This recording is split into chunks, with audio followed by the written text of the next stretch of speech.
Hello and welcome to video number 8, which is the last section of the lyrical etude in G flat major. I'm not going to use the metronome during this short video because almost everything is in a free or shifting tempo. So the first thing you will see on the last line of the first page is a lento marking, and that's indicating that your tempo for this measure is definitely slower than the andante. That's the main tempo of the etude. So if you're playing your andante in the high 50s or low 60s, maybe your lento is going to be anywhere between 45 and 55, whatever you like. Another important thing here is to notice that you have these accents on these offbeat notes. So even though you have a silent downbeat and nobody's going to play a count one for you to bounce off of, you have to do that mentally, and I suggest you do it with a foot pat in these first few weeks so that you really feel that those first two entries of the B flat and C flat are off the beat. What happens if you don't do that? Well, maybe nothing terrible, but what I've noticed in the other years that we've had this etude is that the students will play the third note in the measure just as long as the first two because they're really not feeling that. They're feeling it as three down. So you really need to feel it as tap B flat, tap C flat, C, D flat. So you feel that you're playing off the beat even though there's not another instrument or accompaniment on the beat. So make sure you're doing that. And you want to be emphatic without being loud. So here I go with my imaginary down.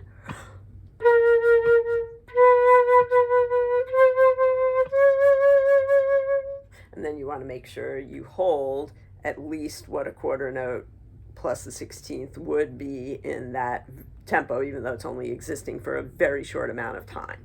Then you have a più mosso, which means more motion. So it's definitely faster than the lento, but I've noticed in the past that most people like to do it faster than the main andante also, without it necessarily needing to be super fast, because that was fairly slow. So really make sure you're ready for what the fingering is here, because it's one of the twisty spots in the etude. There aren't that many physically hard spots.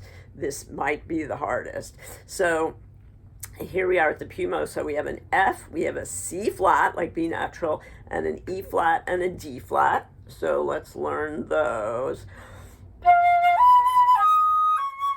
And then we have a D flat, a C flat, an E flat, an F, and a B flat. What are we going to do with that B flat? Which B flat fingering is going to be good? Well, coming from the F, we think, maybe 1 and 1's a good idea. That's smooth. But then it's not really so great playing from 1 to 1, 1 and 1 to A flat. It's a little floppy. Oh, maybe we don't like that. Do we want the lever? Well, maybe not, because that's kind of clunky coming from the F. Do we want the thumb?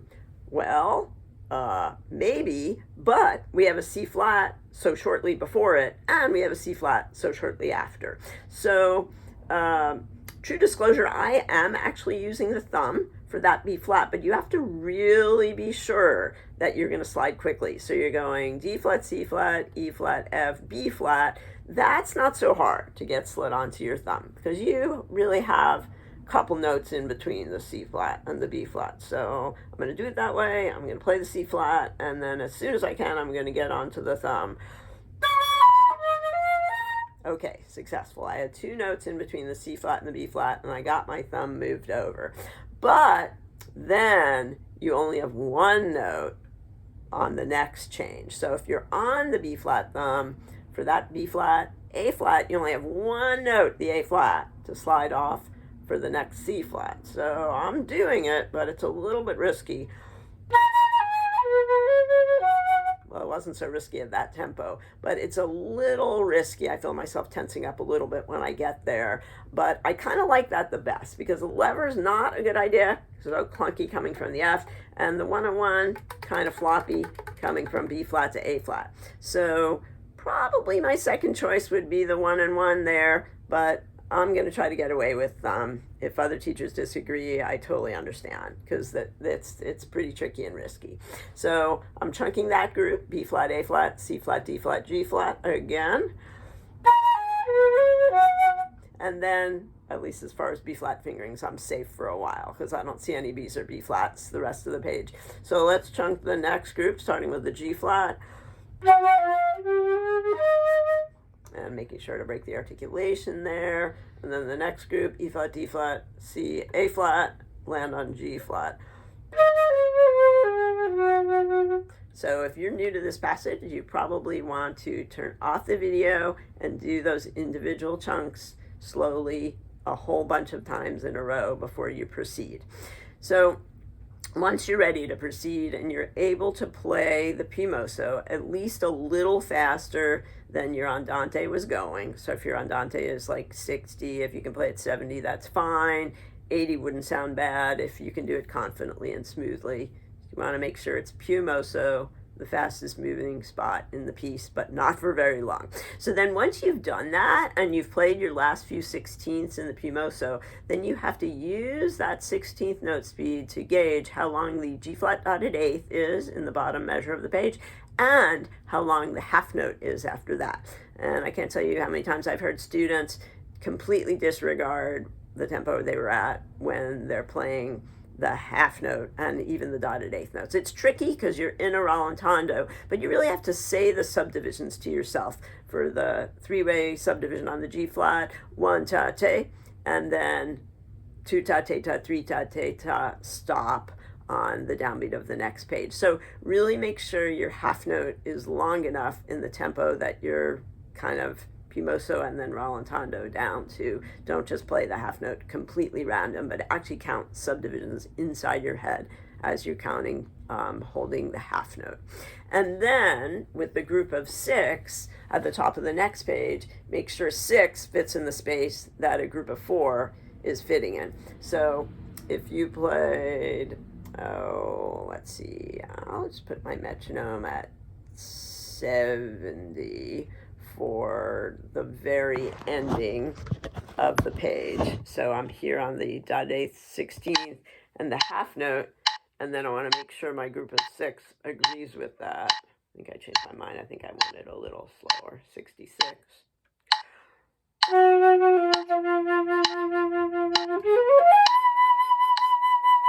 So you want to make sure that you have some agreement with yourself. You don't have to play that at the speed I play it.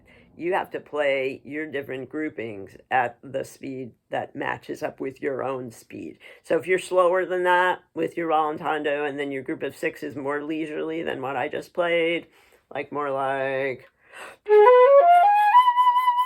that'll be fine. But then you've got to make sure that this C flat half note that you land on also agrees with your group of 6. So it fits 2 more groups of 6 plus a little bit because you have a fermata on the 8th note it's tied into. So the low F at the end of the first page and the C flat in this first measure of the second page cannot be random lengths, but they have to be proportional to the fast notes, even if they're kind of inside your head.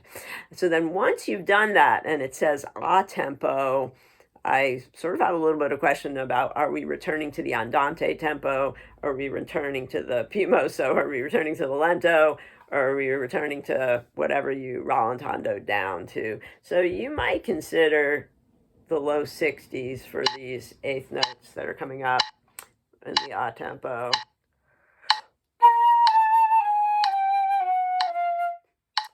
And that's about probably how most people play it. And then also looking at the articulation there, what's going to happen? You have a dot and a slur. Some people play a dot slur combination, very similar to notes that just have a legato line. So that's sort of what I just did. You're coming off the C flat, I'm sorry.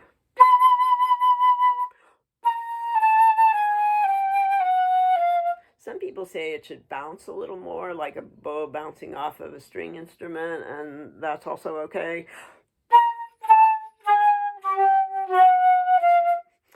So you can do it that way, but you want to make sure it's not a pure staccato and it's not a pure slur, but you're showing your listener that you noticed both the dot and the slur. And then you have to continue in that articulation, watch the notes on the next thing. It's not physically hard to play, but it's written tricky.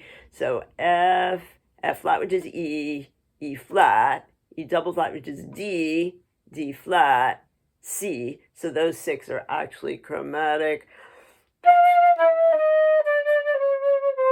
And then we have a double grace note, C flat to D flat, returning to a principal note, C flat. So Depends on your flute and when you have an extra key. But if you do not have the extra trill key that's next to the lever, which a lot of you don't, but a lot of you maybe do, if you do not have that, then you must use the regular fingering for C flat, which is B to D flat and back to C flat. It does not work with the second trill key. An octave higher, it worked earlier, but that doesn't work on this lower octave. So you have to do the regular fingering if you do not have an extra trill key. So here you are.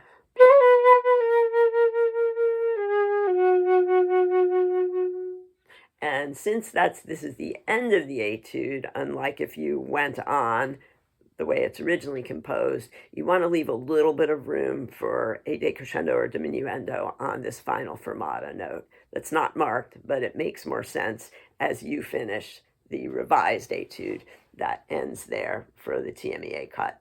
So this ending should sound approximately.